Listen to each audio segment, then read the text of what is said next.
You try following that. Thank you, David, for those inspiring words, and thank you as well for the challenge. Over the next few days, we will spend a lot of time considering the types of strategic questions and challenges that David has posed, and I invite all of us to take part in these very, very important and difficult decisions. So I thank you, David, for getting us started on such a wonderful note. On behalf of the board, the staff, and the leadership of J Street, and the 30 organizations who I'm so proud are participating in this conference, I want to join Rachel and welcome you to J Street's second national conference.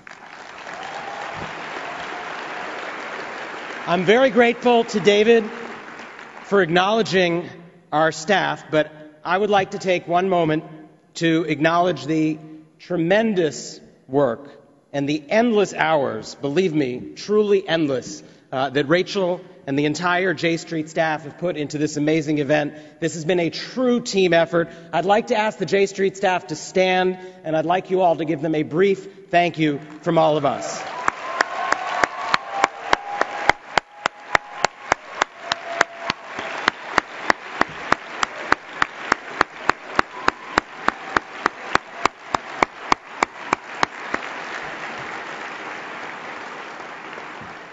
How amazing is it to be in this huge and crowded room filled with passionate activists for Israel and for peace?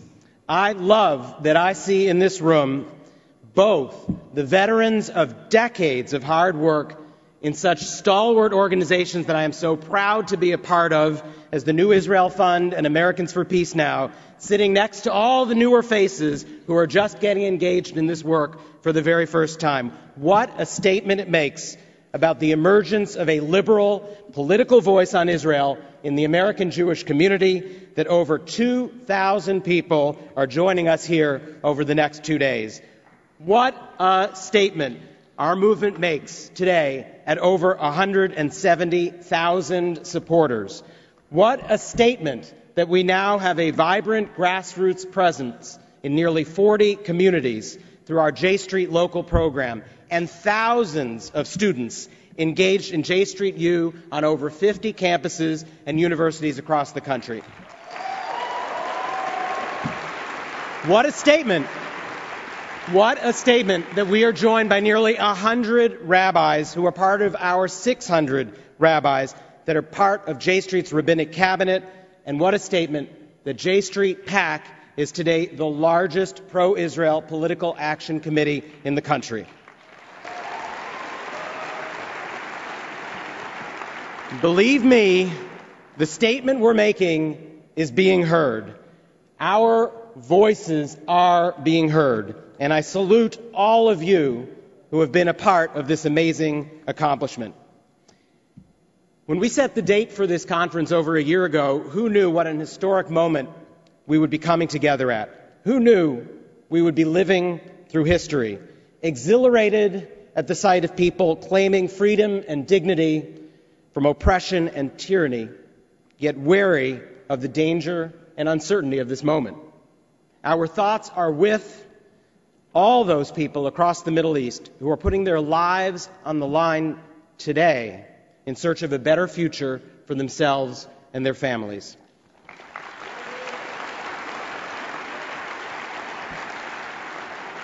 And our thoughts are with the people of Israel as well, as we worry about what the future holds for them.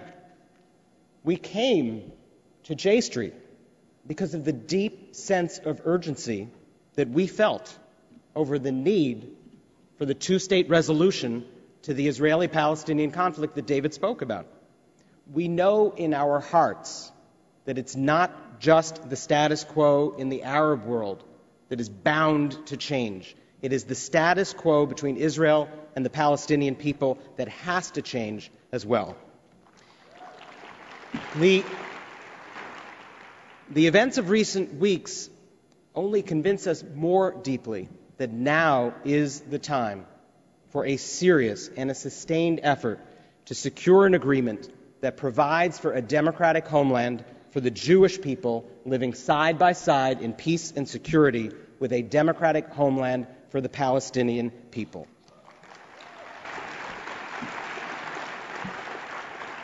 What is happening in the region, the politics in Israel, the politics here, the growing international pressure on Israel, all of this is enough to make any of us dizzy.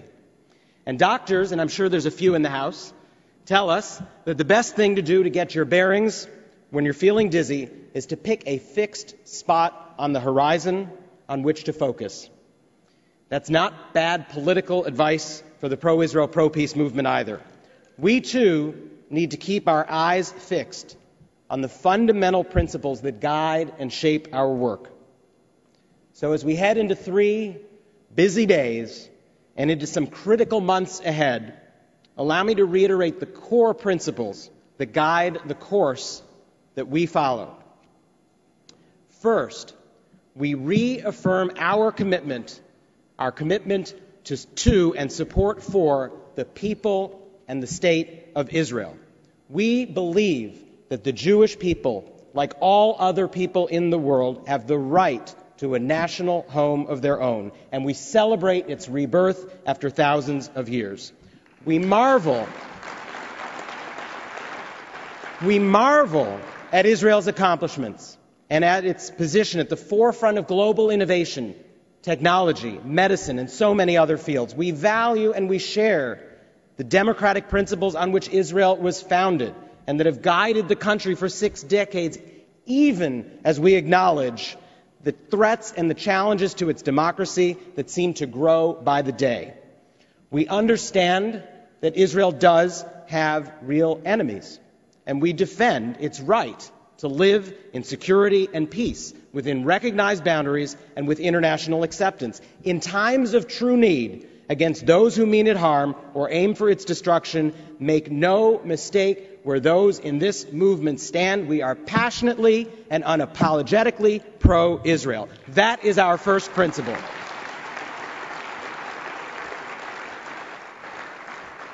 Second, we believe that the future of Israel depends on achieving that 2-state resolution to the conflict with the Palestinian people. We believe that the Palestinians, too, must have a national home of their own, living side by side with Israel. This is in Israel's interests, in America's interests. It is right and it is just. The time has come for Israel to choose among 3 things: being a Jewish homeland, remaining democratic, and maintaining control over all the land from the Mediterranean to the Jordan. And Israel can only have 2 of the 3.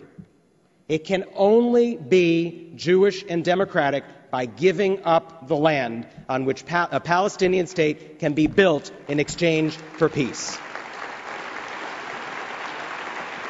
As we see it, the cause of the Palestinian people, the creation of an independent state of their own, is essential to our cause as well. For too long, pro-Israel advocacy has defined this conflict in zero-sum terms, as us versus them, a conflict in which there can only be one winner. Well, our second principle is that being pro-Israel doesn't require an anti. Israel's long-term security depends on fulfilling the aspirations of the Palestinian people through a 2-state solution. Third, Israel's supporters have not only the right, but the obligation to speak out when we think that the policies or actions of the Israeli government are hurting Israel or harming the long-term interests of the Jewish people. We do not revel in criticizing Israel. We do it with a heavy heart. However, we believe it is possible, even easy, as David said, to distinguish between criticizing the policies of the government of Israel and questioning the right of the Jewish people to a state of their own. Those who seek to silence criticism of Israeli policy in the name of fighting delegitimization are making an enormous mistake. Of course, this movement will be there to fight anti-Semitism, and to fight those who deny Israel's right to exist. But do not ask us to stand quietly by as the present Israeli government charts a course that erodes its Jewish character, undermines its democratic principles, and leads to international isolation. It is not the criticism. It is not the criticism of Israeli policy that threatens the health of the State of Israel, but the policies being implemented by this particular government. And further, it is the silence and the indulgence of too many in the American Jewish establishment who choose to sit by quietly when vigorous protest of those policies is called for.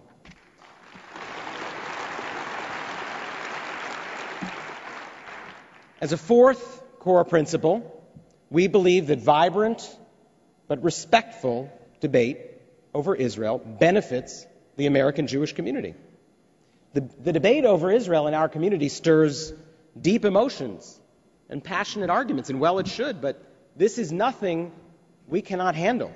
Strong and vibrant debate have characterized the Jewish people for millennia. That's why at this conference we have invited those with whom we disagree, from our right and from our left, to engage with us in a free and open and spirited discussion. Those who believe that there is only one acceptable view on Israel, theirs, should not be allowed to impose constraints on the rest of us for what constitutes acceptable speech in the Jewish community. To the extent that the doors of the Jewish community are barred, be they the doors of synagogues, of Hillels, or birthright trips, to those who question conventional wisdom on Israel, the Jewish establishment is putting the future of this community at risk.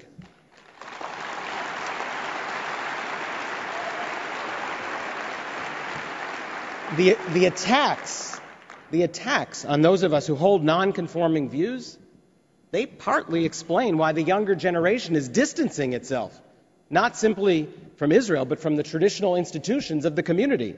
And it's one reason why there's nearly 500 students here tonight finding a home at J Street.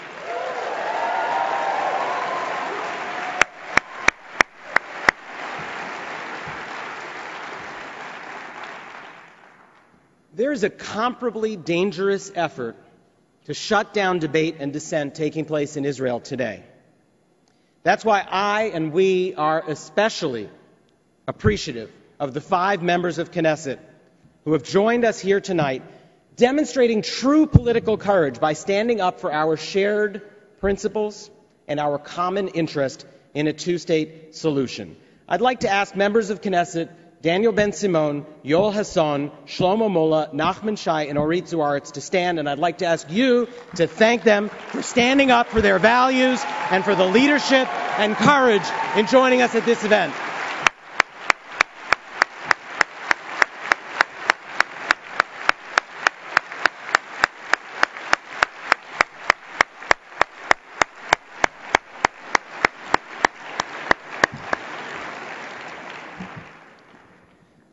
Our community values open discussion.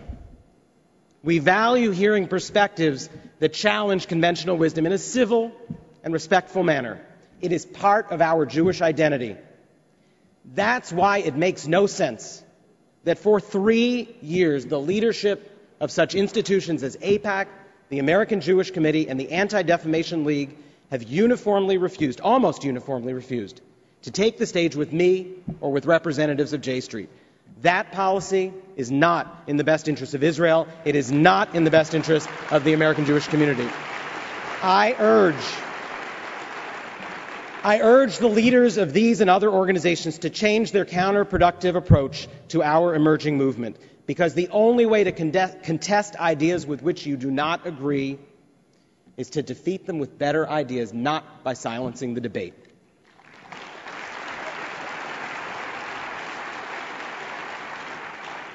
The fifth principle underlying our movement, and I promise it's the last,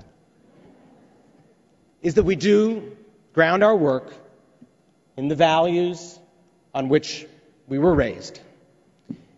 In just a few minutes, we will be honoring Peter Beinart for provoking a very critical and important communal conversation over whether young Jews in particular have been forced to check their liberal values at the door of Zionism. Peter has challenged American Jews to decide whether it is possible both to engage in a warm relationship with Israel and to remain true to the values we hold most dear as Jews and as Americans.